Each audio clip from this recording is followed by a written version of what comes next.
Hi, I'm Veronica. I'm here at the ILO working on the Standard Setting Committee on Biological Hazards. It's been a really interesting week and a half so far.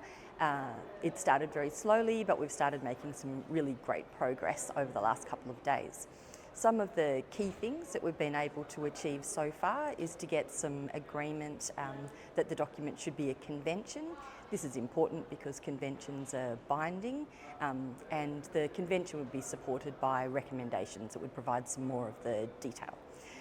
Some of the key things that we've been able to achieve so far as the workers group are to get a very broad definition of what biological hazards are, as well as a broad understanding of the meaning of health and the kinds of impacts that biological hazards can have, to make sure that it's understood that we're not only talking about the physical impacts of exposure, but we're also talking about the mental health impacts and how exposure to biological hazards can impact on people's well-being.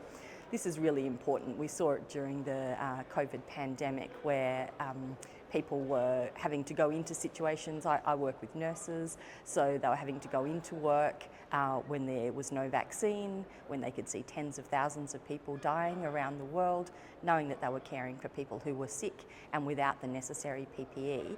And this certainly had huge mental health impacts on our members. So it's really important that this has been recognised in the draft convention. One of the other big things that we've been able to achieve is recognition that it's important to use the precautionary principle.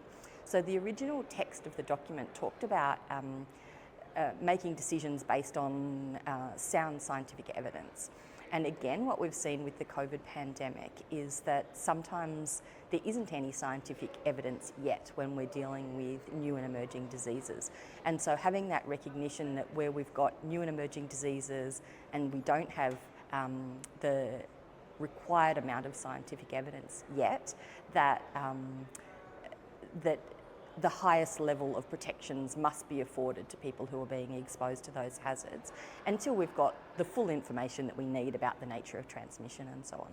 So those have been a couple of the really big achievements so far. I think the important thing to remember is this is a 2-year process. So while we're making some really great progress, it will really be, many of these things may come up for discussion again next year. So we're hoping that we'll be able to maintain the things that we've won so far and to build on those in the process next year.